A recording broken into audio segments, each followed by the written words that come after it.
ನಿನ್ನೆ ಸಂಜೆ 4:15 ಹಾಗೆ ಸೌಜನ್ಯ ಅವ್ರ ಮನೆಗೆ ಬಿಗ್ ಬಾಸ್ ಖ್ಯಾತಿಯ ರಜತ್ ಅವರು ಹೋಗಿದ್ದಾರೆ ಅನ್ನುವಂತಹ ವಿಷಯ ಗೊತ್ತಾದಾಗ ಯುನೈಟೆಡ್ ಮೀಡಿಯಾನ ನಮ್ ಅಭಿ ಕೂಡ್ಲಾ ರ್ಯಾಂಪೇಜ್ ನ ಅಜಯ್ ಸಂಚಾರಿ ಸ್ಟುಡಿಯೋಸ್ ನ ಸಂತೋಷ್ ಇವರು ರಜತ್ ಅವ್ರದ್ದು ಒಂದು ಇಂಟರ್ವ್ಯೂ ತಗೊಳ್ಳೋಣ ಅಂತ ಸೌಜನ್ಯ ಅವ್ರ ಮನೆ ಹತ್ರ ಹೋಗಿರ್ತಾರೆ. ಆಗ ಸಡನ್ಲಿ ಈ ಡಿ ಗ್ಯಾಂಗ್ ನವರು ನಕಲಿ ದೇವಮಾನವ ಹಾಗೂ ಅವನ ತಗಡು ತಮ್ಮನ ಚೇಲಾಗಳು ಸುಮಾರು 50ಕ್ಕಿಂತ ಹೆಚ್ಚು ಜನ ಒಟ್ಟಿಗೆ ಬಂದು ನಮ್ಮ ಯೂಟ್ಯೂಬರ್ಸ್ ಯುನೈಟೆಡ್ ಮೀಡಿಯಾನ ಅಭಿ ಅಜಯ್ ಸಂತೋಷ್ ಅವ್ರ ಮೇಲೆ ಮಾರಣಾಂತಿಕ ಹಲ್ಲೆ ಮಾಡಿದ್ದಾರೆ. ಪಾಪ ಇವತ್ತು ಅವರು ಹಾಸ್ಪಿಟಲ್ ಅಲ್ಲಿ ಅಡ್ಮಿಟ್ ಆಗಿರುವಂತಹ ಸ್ಥಿತಿ ನೋಡಿದ್ರೆ ಮನ್ಸಿಗೆ ತಡ್ಕೊಳಕ್ ಆಗದೆ ಇರೋಷ್ಟು ನೋವಾಗ್ತಿದೆ. ಅವನು ಅಭಿ ಗುಬ್ಬಚ್ಚಿಯಷ್ಟು ಜೀವ ಒಂದು ಅವನ್ನ 10ರಿಂದ 15 ಜನ ಸೇರ್ಕೊಂಡು ಹೆಂಗ್ ಹೊಡೆದಿದ್ದಾರೆ ಅಂದ್ರೆ ಪೈಪ್ ತಗೊಂಡು ಸುಮಾರು ಸತಿ ತಲೆಗೆ ಹೊಡೆದಿದ್ದಾರೆ, ಕಾಲಲ್ಲಿ ಹಾಕೊಂಡು ತುಳಿದಿದ್ದಾರೆ. ಅವ್ನು ಎಷ್ಟೇ ಕೈ ಮುಗಿದ್ರು ಕಾಲ್ ಮುಗಿದ್ರು ಬಿಡದೆ ನೆಲಕ್ಕೆ ಹಾಕಿ ಕಾಲಲ್ಲಿ ತುಳಿದಿದ್ದಾರೆ. ಸೊ ಇಷ್ಟೆಲ್ಲ ಯಾಕೆ ಈ ಹಲ್ಲೆ ಎಲ್ಲ ಯಾಕಂದ್ರೆ ಈ 3 ಜನ ಸೌಜನ್ಯ ಕೇಸಿಂದ ಹಿಡಿದು ಇವತ್ತಿನ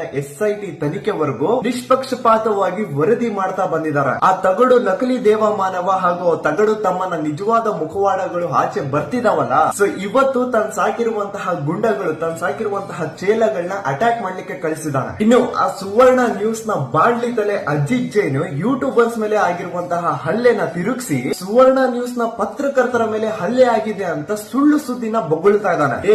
ಬಾಡ್ಲಿ ತಲೆ ಅಜಿತ್ ಜೈನ್, ನಾಚಿಕೆ ಆಗ್ಬೇಕು ನಿನ್ ಜನ್ಮಕ್ಕೆ. ಎಷ್ಟು ಸುಳ್ಳು ಬೊಗಳ್ತೀಯ, ಇನ್ನು ಎಷ್ಟು ವಿಷ ತುಂಬಿಕೊಂಡಿದ್ಯಾ ನೀನು. ನಿಮ್ ಚಾನಲ್ ನ ನ್ಯೂಸ್ ರಿಪೋರ್ಟರ್ಸ್ ಗೆ ಯಾರು ಹೊಡೆದೇ ಇಲ್ಲ, ಅವ್ರ ಮೇಲೆ ಒಂದು ಗಾಯ ಅಲ್ಲ, ಒಂದ್ ಚಿಕ್ಕ ಸ್ಕ್ರಾಚ್ ಕೂಡ ಇಲ್ಲ. ಇದನ್ನ ನಾನಲ್ಲ, ಹಾಸ್ಪಿಟಲ್ ನ ಮೆಡಿಕಲ್ ರಿಪೋರ್ಟ್ ಹೇಳ್ತಾ ಇದೆ. ಇವತ್ತು ಯೂಟ್ಯೂಬರ್ಸ್ ಮೇಲೆ ಆಗಿರುವಂತಹ ಹಲ್ಲೆ ಇದು ನಾರ್ಮಲ್ ಹಲ್ಲೆ ಅಲ್ಲ, ಮಾರಣಾಂತಿಕ ಹಲ್ಲೆ. ಪೊಲೀಸ್ ಅವರು ಬರೋದು ಚೂರ್ ಏನಾದ್ರೂ ಲೇಟ್ ಆಗಿದ್ರೆ 3 ಜನ ಸಾಯ್ತಾ ಇದ್ರು. ಹಾಗಂತ ಪೊಲೀಸ್ ಅವರು ಸ್ಪಾಟ್ ಬಂದ ತಕ್ಷಣ ಏನ್ ಸಿಚುವೇಶನ್ ಎಲ್ಲ ಕಂಟ್ರೋಲ್ ಅಲ್ಲಿ ಬಂದಿಲ್ಲ. ಪೊಲೀಸ್ ಅವ್ರ ಮೇಲೇನು ಆ ಡಿ ಗ್ಯಾಂಗ್ ಅವರು ಹಲ್ಲೆ ಮಾಡಿದ್ದಾರೆ, ಕಲ್ ತೂರಾಟ ಮಾಡಿದ್ದಾರೆ, ಅಲ್ಲಿದ್ದಂತಹ ಎಷ್ಟೋ ವೆಹಿಕಲ್ಸ್ ನ ಡ್ಯಾಮೇಜ್ ಮಾಡಿದ್ದಾರೆ. ಲಿಟ್ರಲಿ ಗೂಂಡಗಳಿಗಿಂತನೂ ವರ್ಸ್ಟ್ ಬಿಹೇವಿಯರ್. ಈ ಡಿ ಗ್ಯಾಂಗ್ ನವರು ಅನ್ಹ್ಯೂಮನ್ ಆಗಿ ಬಿಹೇವ್ ಮಾಡಬಹುದು, ದೇವಸ್ಥಾನಕ್ಕೆ ಬರುವಂತಹ ಭಕ್ತಾದಿಗಳಿಗೆ ಹೊಡಿಬಹುದು, ಅದೇನು ತೊಂದರೆ ಆಗಲ್ಲ. ಆದ್ರೆ ನಾವುಗಳು ಯಾರಾದ್ರೂ ನ್ಯಾಯದ ಪರ ಧ್ವನಿ ಎತ್ಬಿಟ್ರೆ ದೇವಸ್ಥಾನನ ಮುಂದೆ ತರ್ತಾರೆ, ಕ್ಷೇತ್ರಕ್ಕೆ ಅಪಮಾನ ಮಾಡ್ತಿದ್ದಾರೆ, ಅಪಪ್ರಚಾರ ಮಾಡ್ತಿದ್ದಾರೆ ಅಂತ ಟೀಕೆಗಳು ಮಾಡ್ತಾರೆ. ನೋಡಿ, ಒಂದು ಅರ್ಥ ಮಾಡ್ಕೊಳ್ಳಿ, ಇದೆಲ್ಲಾನು SIT ತನಿಖೆನ ನಿಲ್ಲಿಸಬೇಕು ಅಂತ